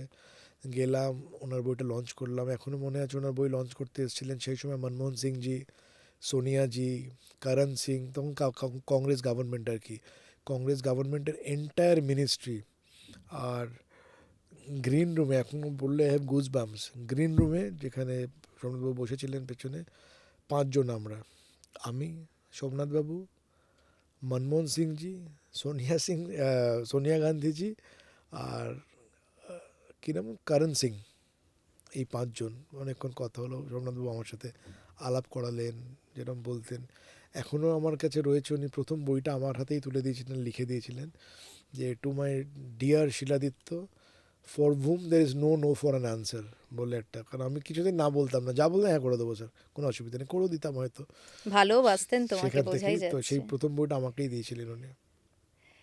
তারপর সেখান থেকে তোমার সেই কাজগুলো চলছে, পিয়ার যখন না, কাজগুলো পিয়ার যখন চলছে চলছে, তার মাঝখানে চলে এলো তোমার রেস্টুরেন্টের বিজনেসের হ্যাঁ, তা আইডিয়া। পিয়ার যখন মানে মানে একটা সময় আমরাই পিয়ার করতাম, মানে ওয়েস্ট বেঙ্গলে কেউ ছিল না, মানে we are the only agency. এখন তো অনেকে কাজ করছে, এখন ঠিক তো আছে, অনেক অনেক হয়ে তো গেছে। But still we are the largest in eastern India. তো আমরা সেই সময় তো এই জিনিসটা কেউ জানতোই না, আমরাই প্রথম শুরু করি। আর খুব খাদ্যরসিক ছিলাম ছোটোবেলা থেকে। তুমি সত্যি সত্যি বন্ধুদের টিফিন বক্স আমি থেকে সব, টিফিন খেয়ে নিতে? হ্যাঁ, বাড়ির সবার খাবার খেয়ে নিতাম। তো মা রান্না করে রেখেছে, ফ্রিজে রেখেছে, রাত্রিরে খাবে বলে, আবার মানে রাত্রিরে পরিবেশন হবে, আমি সব খেয়ে নিতাম। খেতাম মানে কি, ধরো ইলিশ মাছ করেছে, ডিমটা খুলে খুলে খেয়ে নিতাম। ধরো স্যান্ডউইচ বানিয়েছে, পাউরুটিগুলো রয়েছে, ভেতরে পুরটা খেয়ে নিতাম আর কি। তো এটা, ভাই অনেক ছোট তাই মারপিটটা হয়নি। হ্যাঁ, ভাই আমার থেকে 10 বছরের ছোট ছিল। তো আমরা একবারে ভীষণ ভীষণ ভীষণ খাদ্যরসিক ছিলাম। মা ফ্রিজে চাবি লাগিয়ে রাখতো, তখনকার দিনে ফ্রিজে মনে হয় চাবি দেওয়া ফ্রিজ হ্যাঁ আসতো, হ্যাঁ, মা ফ্রিজে চাবি লাগিয়ে রাখতো। গোদরেজের ফ্রিজ চাবি লাগানো।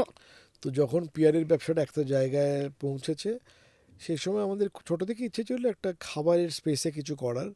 তো প্রথম ভাই চাউম্যান শুরু করে, গল্ফ গ্রিনে ছোটো করে একটা প্রথম আউটলেট শুরু করে, এবং খুব কম সময়ের ভেতর chow mein was a very popular brand in Kolkata. তখন ভাই মনে করে যে আমরা দুজনে মনে করি যে দুজনে একসাথে একটা কিছু রেস্টুরেন্টের ব্র্যান্ড করা উচিত। সেই থেকে আউদের জন্ম, আউথ 1590। আউথ যখন করলাম আমরা, আউথ করার আগে ভেবেছিলাম হয়তো একটা বাঙালি ব্র্যান্ড নিয়ে আসবো।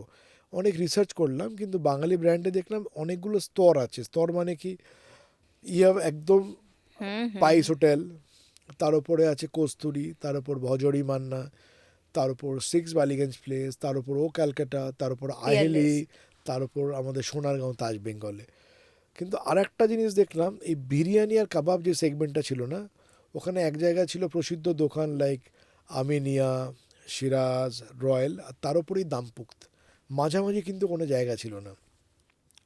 এই যে আমি প্রবাদ প্রতিম রেস্টুরেন্টগুলোর কথা বললাম, এই আমিনিয়া, এদের খাবার আমি খুব খেতে ভালোবাসি, আজকেও সিরাজের বিরিয়ানি আমি খাই।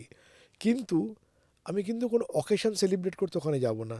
আমি আমার ফ্যামিলি নিয়ে, বন্ধুবান্ধব নিয়ে, আমার পরিবারকে নিয়ে, বাবা মাকে নিয়ে কখনোই ওখানে যাব না। আসলে অ্যাম্বিয়েন্সটার উপরে অ্যাম্বিয়েন্সটা তারা ছিল খুব না। একটা জোর দেননি। তখন আমরা মনে করলাম মেবি এই একটা জায়গা, যেটা এই স্পেসটাতে আমাদের কাজ করা উচিত। রিসার্চ করতে করতে আমরা একটা রিসার্চ এজেন্সিকে দায়িত্ব দিলাম, ইন্ডিয়ার সব থেকে বিকৃত খাবার কোনটা। রিসার্চ আমাদের বলল ইন্ডিয়ার 1 থেকে 10-এ যদি সব থেকে বিকৃত খাবার হয়, 1 থেকে 5-এর ভেতর হচ্ছে বিরিয়ানি কাবাবস, চাইনিজ আর সাউথ ইন্ডিয়ান। বাকি সব খাবার ওই 5 থেকে 10-এর ভেতর। বাঙালি বলো, মারাঠি বলো, কন্টিনেন্টাল বলো, ইটালিয়ান বলো, ওই 5 থেকে 10-এ সব। 1 থেকে 5 পুরোটাই কিন্তু ধরে আছে biryani kebabs, Chinese and south Indian. তো বললাম না, আমরা বোধহয় ঠিক রুটেই আছি। সেই থেকে আমরা গেলাম লখনৌয়ে রিসার্চ করতে গিয়ে। দু ভাই মিলে চলে গেছিল? আমরা গেলাম লখনৌ, 1.5 মাস ছিলাম ওখানে। লখনৌয়ে গিয়ে তো আমাদের একটা মানে it was a complete change in focus. লখনৌয়ে গিয়ে অ্যাকচুয়ালি দেখলাম লখনৌই খাবার কাকে বলে। কলকাতায় যেটাকে আমরা সো কল্ড মোগলাই বা লখনৌই খাবার বলে জানতাম, যেটা খুব সীমিত একটা খাবার। তখন যদি, তো আমি জানি না, তুমি আই থিঙ্ক আমার সাথে একমত হবে, আমাদের ছোটোবেলায় কোনো একটা মোগলাই রেস্টুরেন্টে যাওয়া মানে chicken biryani, mutton biryani, chicken chaap, mutton chaap, আর কাবাব, একটা দুটো একটা দুটো kebab. Kebab, tandoori chicken, which was north Indian. খুব গর্বের সাথে বলি সঙ্গীতা, আমরা প্রথম কলকাতার মানুষকে চিনিয়েছি গালাটি কাবাব কি। এটা খুব সত্যি। আমরা প্রথম কলকাতার মানুষকে চিনিয়েছি কাকরি কাবাব কি। আমরা কলকাতার মানুষকে চিনিয়েছি আবাদি হান্ডি বিরিয়ানি কাকে বলে। খুব গর্বের সাথে বলছি এবং তোমরা কথাগুলো। অ্যাম্বিয়েন্সটাও দিয়েছো Ambience তো মধ্যবিত্ত আরেকটা মানুষের জিনিস। হাতের নাগালে। আমরা লখনৌয়ে গিয়ে দেখলাম যে লখনৌই খাবারের ডিটেলিংটা কোথায় যেতে পারে। লখনৌই খাবারে মাছ played a very important role, কারণ গোমটি নদীটা লখনৌ দিয়েই বয়ে গেছে, কিন্তু কেউ জানতো না যে মানে মাছের চাপ হতে পারে। আমরা প্রথম মাহি চাপ করলাম, কিমা বিরিয়ানি আমরা শুরু করলাম। তো that was the secret to success. এবং বিয়ন্ড দিস যেটা করতে চেয়েছিলাম, যে একটা এক্সপিরিয়েন্সিয়াল ডাইনিং তৈরি করতে, কলকাতার বুকে এক চিলতে লখনৌ গড়ে তুলবো। ওই যে লখনৌর পেলে আপ কালচারটা রয়েছে, লখনৌই কস্টিউম, লখনৌই আদা যেটাকে বলি আমরা, ক্রকারি কাটটারি, পেছনে যে গানটা বাজছে ঠুমরি, সব কিছুর মাধ্যমে এক চিলতে শতরঞ্জকে খিলাড়ি, এক চিলতে উমরাও যান, এক চিলতে লখনৌ গড়ে তুলবো আমরা। সেই থেকে কিন্তু আউদের জন্ম। এবং প্রথম যখন আউট খুলি আমরা, মনে আছে দেশপ্রিয় পার্কের গলির ভেতর সবাই আমাদের ডিসকারেজ করেছিল, সবাই মানে সবাই। তার কারণ এই বিরিয়ানি কাবাব খাবারটা এমনই একটি খাবার, আমাদের বাড়িতেও তাই বলতো, আজকে আমাদের বাড়িতে মুসলমান বাবুর্চি এসে বিরিয়ানি রান্না করবে। মানে মানুষের ধারণাই ছিল যে এই খাবারটা হয়তো এই সম্প্রদায়ের মানুষই শুধু বানাতে না, পারে, ওটা নবাবী খাবার, নবাই খাবার বাঙালিরা বলে পারবে না। পারবে না। কিন্তু উই ব্রোক দ্যাট জিন্স। আমরা দেখিয়েছি মানুষকে না। এবং আর একটা জিনিস বলতে গর্ব লাগে, কিছু জিনিস বলি তোমার anecdotes, I feel so excited when I speak about this। আমাদের দেখে এই যেসব ঐতিহ্যবাহী রেস্টুরেন্টের কথা বললাম, তারা আমাদের দেখে গ্যালাটি কাবাব বিক্রি করতে শুরু করেছে, কেউ হাঁড়িতে বিক্রি করতে শুরু করেছে তাদের বিরিয়ানি। কিন্তু we were the front runners, আমরা মানুষকে দেখিয়েছি প্রথম এটা। এখনও মনে আছে দেশপ্রিয় পার্কে, আচ্ছা আরেকটা জিনিস যেটা আমাদের খুব, মানে এখন আমার লজ্জা লাগে, খুব ভয় লাগে নিজের প্রতি নিজেকে, যখন থেকে মানুষে গ্রীষ্ম বর্ষা পুজোর সময় লাইন দিয়ে রেস্টুরেন্টের বাইরে দাঁড়িয়েছে খাবে বলে। আমি ভাবি মানুষ পয়সা দিয়েও খাবে, আবার লাইন দিয়েও খাবে, কিন্তু by God's grace and thanks to all our customers, আমরা এমন একটা ব্র্যান্ড লয়্যালটি তৈরি করতে পেরেছি না, যারা আউদে খেতে আসে বা আমাদের ব্র্যান্ডে, যে কোনো ব্র্যান্ডে খেতে আসে, 90% অফ আওয়ার কাস্টমার কিন্তু বাড়ি থেকে ভেবে আসে আজকে আউদে খাবো, আর যদি 1 ঘন্টা দাঁড়াতে হয় 1 ঘন্টা দাঁড়াবে। এই নয় যে আউদে জায়গা পাইনি বলে একটা রেস্টুরেন্টে চলে যাবে। তো এইটা thankful to god, thanks to our customer. এটা আমাদের একটা বিরাট চ্যালেঞ্জ যে মানুষের মনে এই যে ভরসাটা রয়েছে এটা যেন কোনোদিন ভেঙে না যায়, এই কোয়ালিটি, এই সার্ভিসটা যেন সারা জীবন দিয়ে যেতে পারি। এটাই আমি একটু জানতে চাইবো দাদা। দেখো, আমরা অনেক সময় অনেক জায়গায় দেখি, আমি খেতে ভালোবাসি, তো বিভিন্ন জায়গার খাবার খাই। অনেক জায়গাতেই দেখি, ধরো যখন ব্র্যান্ডটা সাকসেসফুল হয়ে যাচ্ছে, তারা কিন্তু খাবারে কম্প্রোমাইজ করতে শুরু করে। এটাতে তোমার ভাবনা কি? না, যেটা করতে পেরেছি সঙ্গীত এই 14 বছরে, this year will be 14th ইয়ার, আমরা খুব সঠিক একটা টিম তৈরি করতে পেরেছি। কারণ আমি এবং আমার ভাই দুজনের তো সব কিছু দেখা সম্ভব নয়, পুরোটা পিরামিডের মতো, we are at the help, ওপরে রয়েছি। সব কিছু আলাদা আলাদা ডিপার্টমেন্ট রয়েছে, এফএনবি টিম রয়েছে, এফএনবি টিমের ভেতর আবার ভাগ রয়েছে, কেউ সার্ভিস দেখছে, কেউ ফুড কোয়ালিটি দেখছে, কেউ ফাসাই গাইডলাইন্সগুলো দেখছে, এদিকে ফাইন্যান্স টিম রয়েছে, আউটলেট ওয়াইজ ফাইন্যান্স হেডকে রিপোর্ট করছে, ফাইন্যান্স হেড আমাদের ফাইন্যান্স চার্টার অ্যাকাউন্টকে রিপোর্ট করছে। কিন্তু আমরা কিন্তু ডে টু ডে কোনো আউটলেটের সাথে যুক্ত নেই, কিন্তু অফিসে বসে পরের দিন সকালে কিন্তু এই 53টা আউটলেটে কোথায় কী হচ্ছে ভাইয়ের চাউম্যান মিলে আমরা কিন্তু সব আমাদের নখদর্পণে খুব সুন্দর এই যে টিমটা বানাতে পেরেছি। এই যে 3,500-4,000 মানুষ আজ আমাদের সাথে কাজ করে, এরাই কিন্তু আমাদের সব থেকে বড় অ্যাসেট। আর একটা জিনিসও বলবো তোমায়, perhaps we are the only company in this trade, এই ট্রেডের না attrition level is very very high. হ্যাঁ, হঠাৎ হঠাৎ চেঞ্জ হয়ে যায়, লোকজন লোক এদিক ওদিক ছাড়িয়ে চলে নিয়ে যায়। চলে যায়। হ্যাঁ, যেহেতু আমরা নিজে চাকরি করেছি, তো অ্যাজ আ চাকরিজীবী আমি জানি একটা মানুষের কি দরকার। অ্যাজ অন্টারপ্রেনার চেষ্টা করেছি সেই দরকারগুলো যাতে আমি আমার কালিগদের দিতে পারি। আর আমরা সবাইকে কালিগ বলি, কাউকে এমপ্লয়ি বলি না, কিন্তু everybody is a colleague to me. আমি যেগুলোতে আমার খারাপ লেগেছে কোনো দিন, আমি মনে করেছি সেই জিনিসটা যাতে আমার সাথে যারা টিমে কাজ করবে তাদের ভেতর যেন না আসে। কারণ আমার মনে হয় একটা মানুষ 3টে জিনিসের জন্য কাজ করে। অফকোর্স অর্থের জন্যে, দ্যাটস ইম্পর্টেন্ট, বাট শুধু অর্থের জন্য নয়। একটা হচ্ছে সম্মান, একটা হচ্ছে ইন্ডিপেন্ডেন্সি। সবসময় যদি পেছনে খ্যাঁচ করো, এটা হচ্ছে না ওটা হচ্ছে না, নিজের মতো মানুষকে কাজ করতে যেতে হবে, যোগ্য সম্মানটা দিতে হবে প্রত্যেকটা মানুষকে, আর স্যালারি তো দিতেই হবে, নয়তো কেউ কাজ করবে না। হ্যাঁ, সেটা তো খুব গুরুত্বপূর্ণ একটা ফ্যাক্টর। এই 3টে জিনিস যদি তুমি দিতে পারো, I think nobody will leave you in life. কিছু এক্সাম্পল দিই ছোটো। কিছুদিন আগে আমাদের সল্টলেকের আউটলেট থেকে আমাদের ম্যানেজার ফোন করলো, বলছে স্যার একটা লোকে যে কার্ড দিচ্ছে, কি বলছে নতুন রেস্টুরেন্ট স্টার্ট করবো, কি বলবো বলুন তো এই লোকটার নাম, মানে সেই আমাকে বলছে। তো this is the biggest loyalty which we have with us. এই কমফর্ট জোনটা তৈরি করতে পারলে তবেই কিন্তু সেই জায়গাটা ক্রিয়েট করা সম্ভব। একদম, এদের জন্যই আমরা আছি। কিন্তু as a visionary we can have a vision, direction আমরা দিতে পারি, বাকি কাজ করবে কারা, আমাদের এই work force. And we feel we have the best work force with us. এরা ছাড়া কিন্তু আমরা শূন্য। এরা আছে বলে ইভেন আমি মনে করি মাসালচি মানে যারা আমাদের ধরুন একদম যারা ওয়াশিং সেকশনে কাজ করে, হ্যাঁ, মাসালচি একদম শুরু করছে কাজ। একদম, মাসালচি is also equally important to us, like a manager or a chief accountant, everybody is equally important to us. কাউকে ছাড়া তো কোনোটা চলবে না, তুমি Plus, একজনকেও বাদ দিতে আমরা পারবে একটা না। এমন ইকোসিস্টেম তৈরি করেছি সঙ্গীতা, যে মাসালচি হিসেবে জয়েন করছে, টার্গেটই দেওয়া আছে আউটলেটের ম্যানেজারদের, সে যেন 1.5 বছরের ভেতর একটা রেস্টুরেন্টের শেফ হয়ে যেতে পারে। এই পুরো ইকোসিস্টেমটাই তাই, আমরা বাইরে থেকে শেফ নিই না। আর perhaps we are the only restaurant chain in the country যেখানে কোনো হোটেল ম্যানেজমেন্ট গ্র্যাজুয়েটসদের নিই আমরা।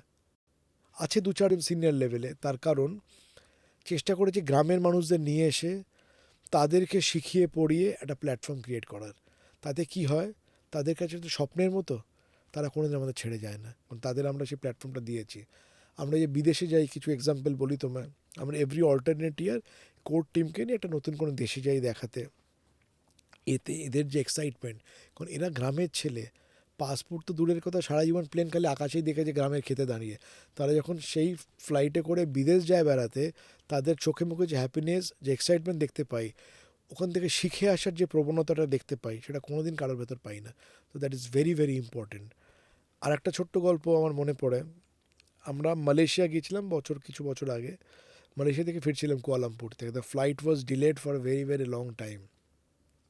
আচ্ছা, প্রথমত যখন কুয়ালামপুরে আমরা গেছি, পেট্রোনাসের তলায় সব আউট লেখার টি শার্ট পরে ঘুরছি, হঠাৎ না কানের পাশে মৌমাছির মতো না শুনতে পাচ্ছি বলছে, ওই দেখো ওই দেখ আউট যাচ্ছে আউট যাচ্ছে।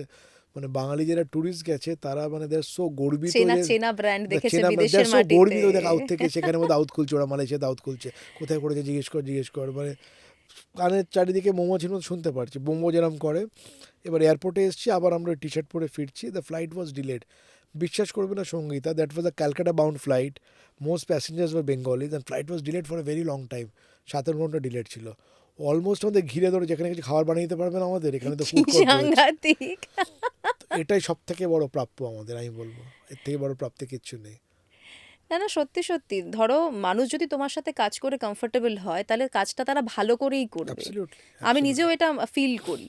কেননা কাজের জায়গায় যদি শান্তিটা না থাকে, কমফর্টটা না থাকে, তাহলে বেস্ট কাজটা দেওয়া সম্ভবই নয়। অ্যাবসলিউটলি। তুমি তো আউধ নিয়ে বললে, কিন্তু চ্যাপ্টার 2 এটাও তো দারুণ একটা জায়গা, মানে আমি মাঝে মধ্যেই যাই। প্রত্যেকটা brand is very very close to our heart. আউদের গল্প তোমাদের বললাম। আউদ যখন চতুর্থ আউদ হয়, আবার আমি আর ভাই মিলে প্ল্যান করে নতুন কিছু করব।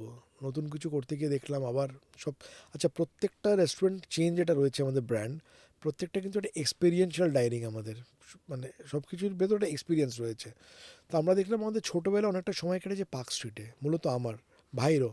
আমি এপিজে স্কুলে পড়তাম, পার্ক স্ট্রিট দিয়ে হেঁটে বাড়ি ফিরতাম, ওখান থেকে বাস ধরতাম, বাড়ি ফিরতাম। তো park street played a very very important role in our life. আমি প্রথমেই বলেছি আমরা মধ্যবিত্ত ঘরে বড় হয়েছি। ছোটোবেলা আমাদের কাছে বাইরে খেতে যাওয়া মানে পুজোর সময় একটা দিন বাবা আমার হাত ধরে পার্ক স্ট্রিটের কোনো রেস্টুরেন্টে খেতে যাবো। তার জন্য 6 মাস আগে থেকে প্রস্তুতি, মানে এই বছর পুজোয় খেয়েই প্ল্যান করে নিতাম পরের বছর পুজোয় তাহলে কোন রেস্টুরেন্টে খেতে যাব। তো park street played a very very important role in life. আর একটা সময় ছিল এই 60-এর শেষের দিকে, 70 দশকের প্রথম দিকে, park street was the hub of entertainment and food in India. প্রত্যেকটা রেস্টুরেন্টের লাইভ ব্যান্ড ছিল, প্রত্যেকটা রেস্টুরেন্টের একটা ক্যারেক্টার ছিল।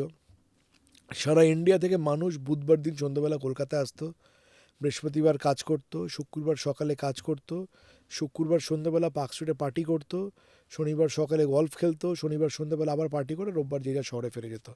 চেন্নাই, ব্যাঙ্গালোর না, চেন্নাই, বম্বে, দিল্লি, সব জায়গা থেকে মানুষ আসতো। উইথ টাইম নকশাল মুভমেন্ট শুরু হলো, rise of the left front government শুরু হলো। অনেকে মনে করলো এই রেস্টুরেন্টে গান বাজনাটা অপসংস্কৃতি, আস্তে আস্তে এটা বন্ধ হয়ে গেল।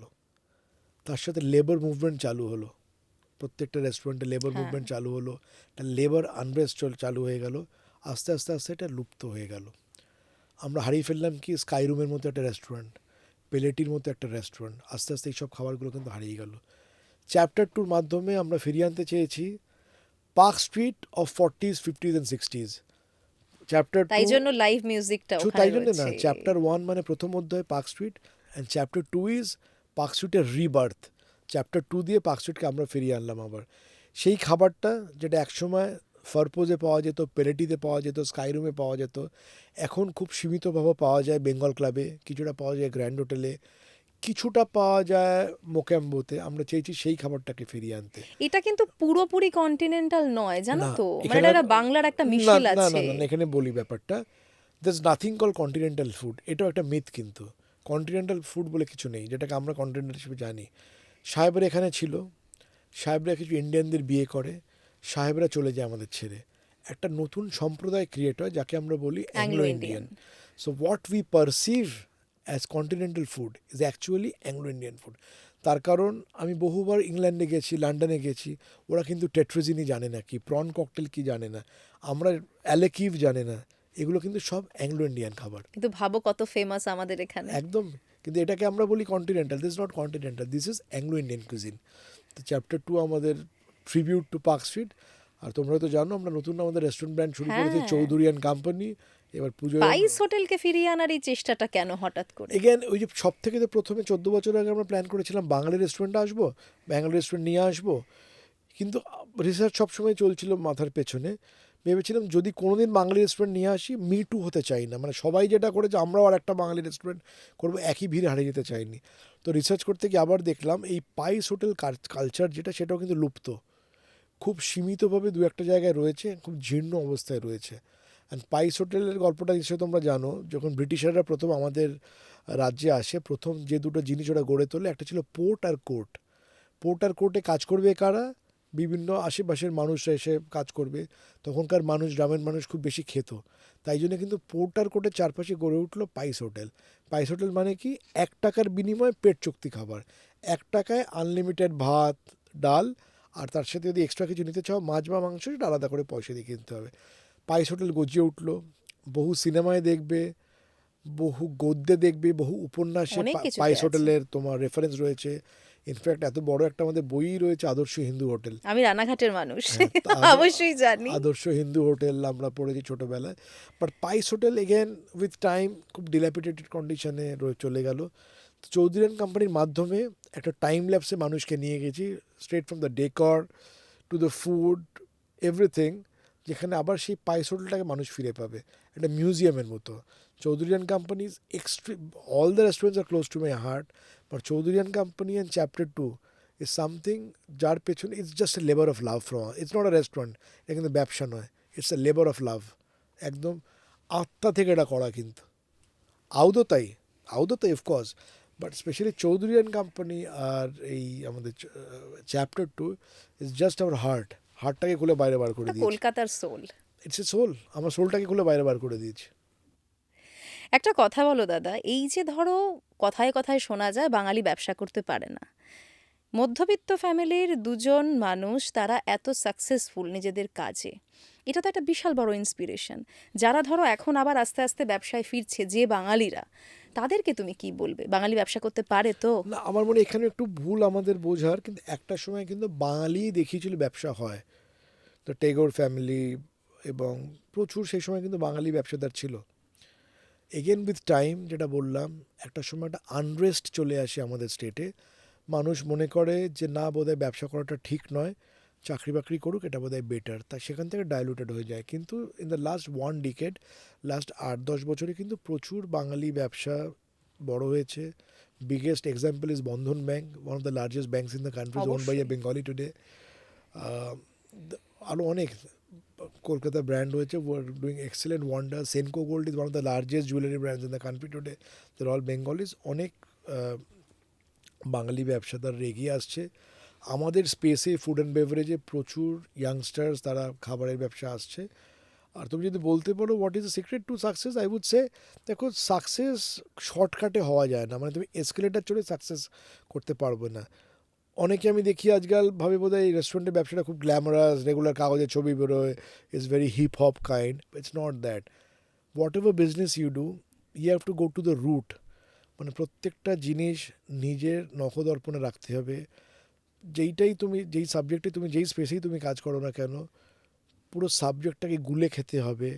কোন ইটস নট দ্যাট তোমাকে রান্না করতে জানতে হবে, no no no no, but you should have the taste to জাজ which is good, which is bad.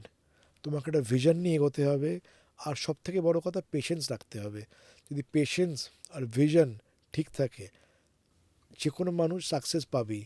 কেউ 2 দিনে পাবে, কেউ 10 দিনে পাবে, কেউ 200 দিনে পাবে, কিন্তু লেগে থাকতে হবে এবং নিজের লক্ষ্যে পেশেন্স নিয়ে এগোতে হবে। এবং অনেস্টিটা কতটা জরুরি? 100%, ওটা তো থাকতেই হবে। 100% you have to be honest to yourself, you have to honest to your colleagues, যারা তোমার সব থেকে বড় স্ট্রেংথ। আমাদের ব্যবসায় টিএমটি, যে কোনো ব্যবসায় টিএমটি বার কি, বাড়ির ভিত is TNT power, for a ব্যবসা the TNT power is the work force, the man power, যাদের সাথে তুমি কাজ করছো, ওরাই তো সব। দাদা, কলকাতায় যত ধরনের খাবার পাওয়া যায়, এটা পৃথিবীর আর কোনো জায়গায় পাওয়া যায় কিনা আমি জানি না। ফুড ডাইভার্সিটি নিয়ে যদি আমরা কথা বলি, কলকাতার নাম সবার আগে বলতে হবে।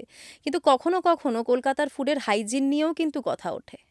প্রথমে তুমি কলকাতার খাবার বললে, Kolkata is actually the food capital of India. তার ডেফিনেটলি। কারণ আছে অনেক, জাস্ট বলার জন্য নয়। কারণ তুমি যদি দেখো হিস্টোরিক্যালি, সেকেন্ড ওয়ার্ল্ড ওয়ারের পরে চীনে পপুলেশন, যেটা চীনে Chinese the community, first Chinese community চায়নার বাইরে যদি কোথাও সেটেল করে থাকে, দ্যাট ওয়াজ ইন কলকাতা। এটা জানো না বোধহয়, অনেকেই ট্যাংরা। জানে না।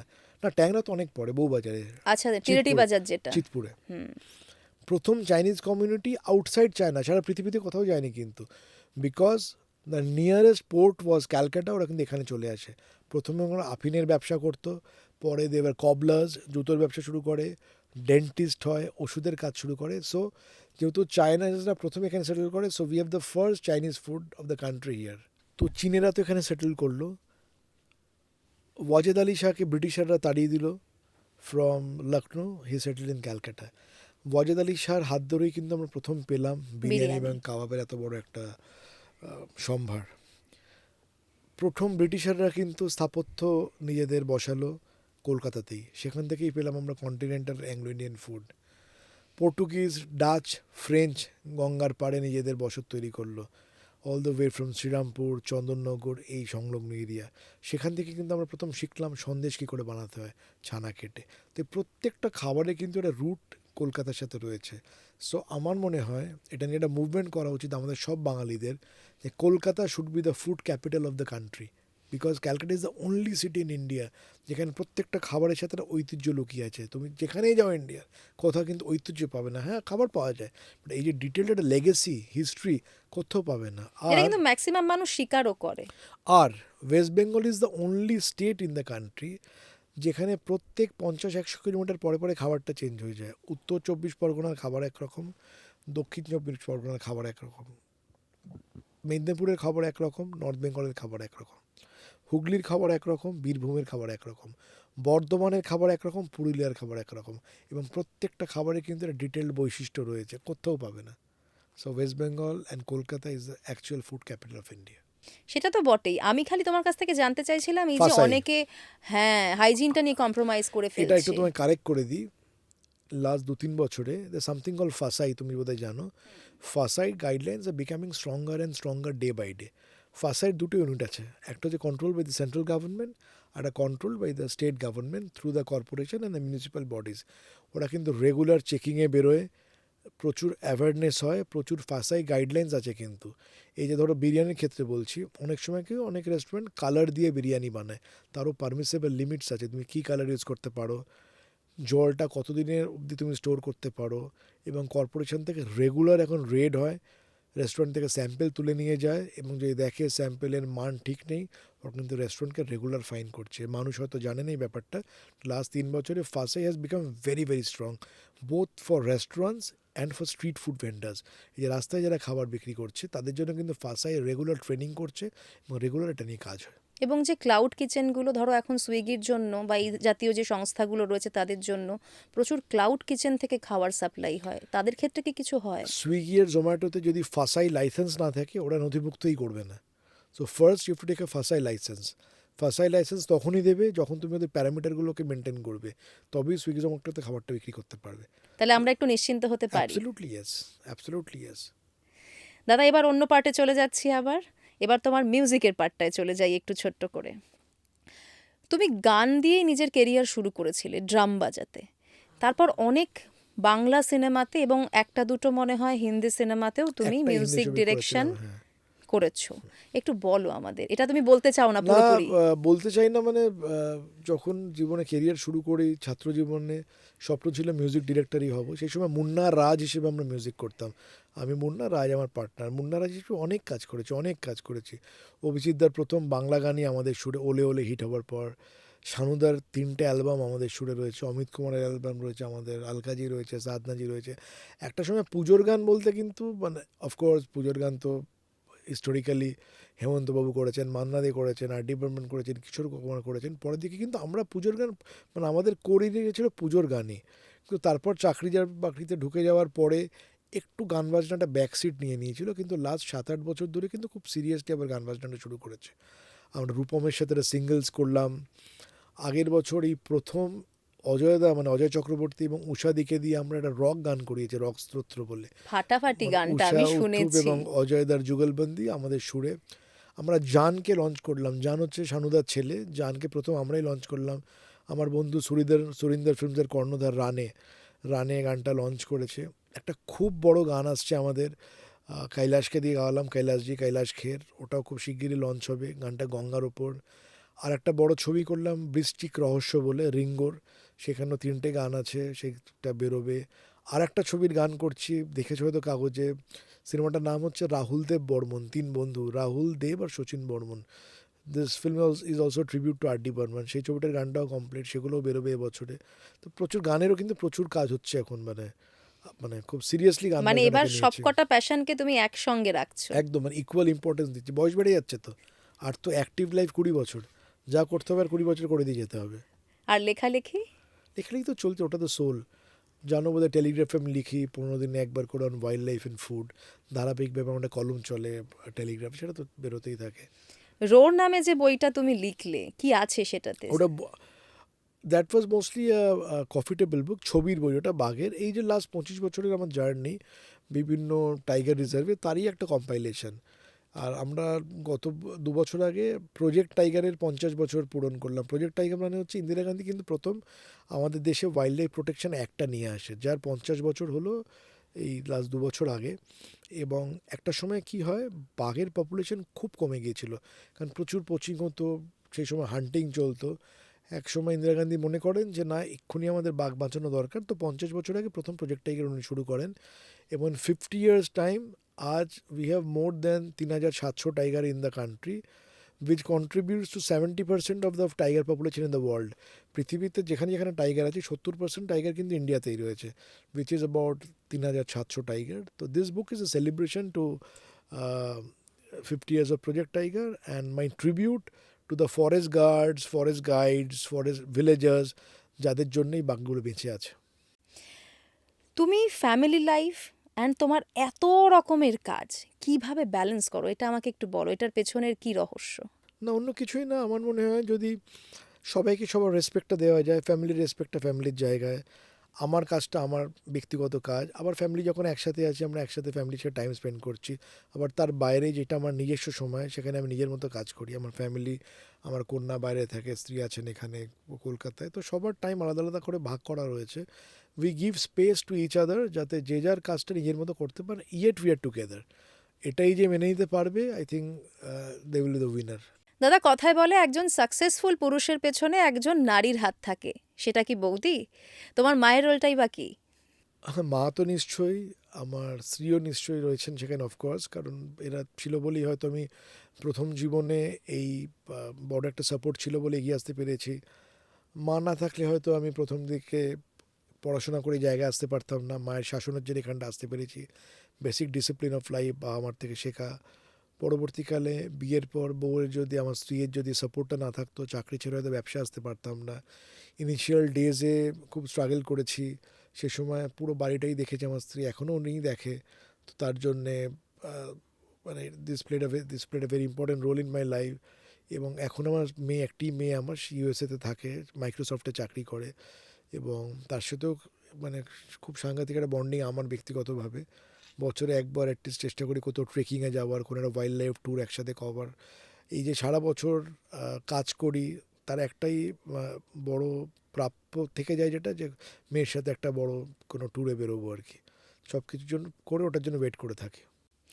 একদম শেষ প্রশ্ন দাদা, এই যে ধরো তুমি সাকসেসফুলি অ্যাজ আ বিজনেসম্যান সমস্ত কাজটা সুন্দর করে করছো, অ্যাজ আ মিউজিক ডিরেক্টর সেই কাজটাও করছো, ওয়াইল্ড লাইফ ফটোগ্রাফার সেটাও করছো, এবং বাবা হিসেবে, হাজব্যান্ড হিসেবে সেই জায়গাটাও করছো, এই যে ওয়ার্ক লাইফ ব্যালেন্স, এটা কতটা ইম্পর্টেন্ট বলে তোমার মনে হয়? আমার একটা জিনিস মনে হয় জানো তো, আমি জানি না কতটুকু সাকসেসফুল আমি,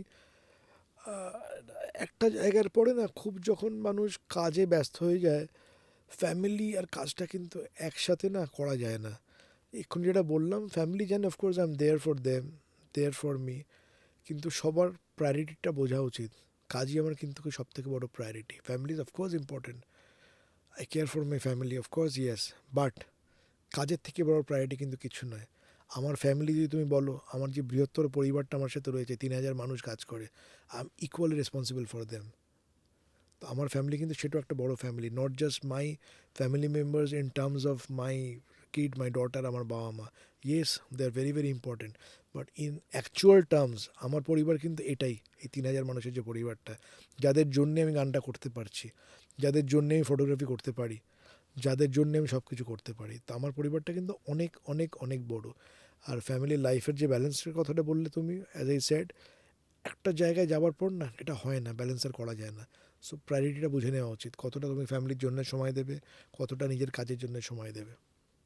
তোমার সাথে কথা বলে অনেক কিছু বুঝলাম, অনেক কিছু শিখলামও, যে একজন মানুষ যদি চায়, তার যদি প্যাশন থাকে, তাহলে সে সব কিছু করতে পারে। অ্যাবসলিউটলি ইয়েস, ভিশনটা থাকতে হবে, প্যাশন থাকতে হবে।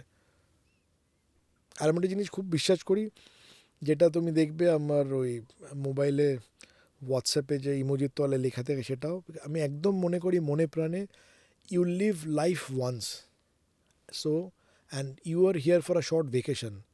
পৃথিবীতে ভগবান পাঠিয়েছে 70 থেকে 80 বছরের জন্য, তো এভরি সেকেন্ড ইজ ইম্পর্টেন্ট। যা যা ইচ্ছে, যা যা করণীয়, এক্ষুনি করে ফেলা উচিত। পরে ভেবে দেখবো, আমার কাছে কিন্তু পরে বলে কোনো লাইফে কোনো ডিকশনারিতে শব্দই নেই। যেটা মনে হবে এক্ষুনি, আজই করে নিতে হবে, ওয়েট করা যাবে না। একদম, এটাই হয়তো তোমার সাকসেসের মন্ত্র। Absolutely, absolutely. Thank you so much দাদা, থ্যাংক ইউ ভীষণ সঙ্গীতা, ভীষণ ভালো খুব লাগলো। ভালো লাগলো আমার। Thanks to your entire team, খুব সুন্দরভাবে জিনিসটাকে অর্গানাইজ করার জন্য। চেষ্টা করছি দাদা, সঙ্গে you. থেকো। Thank you Thank so you. Much.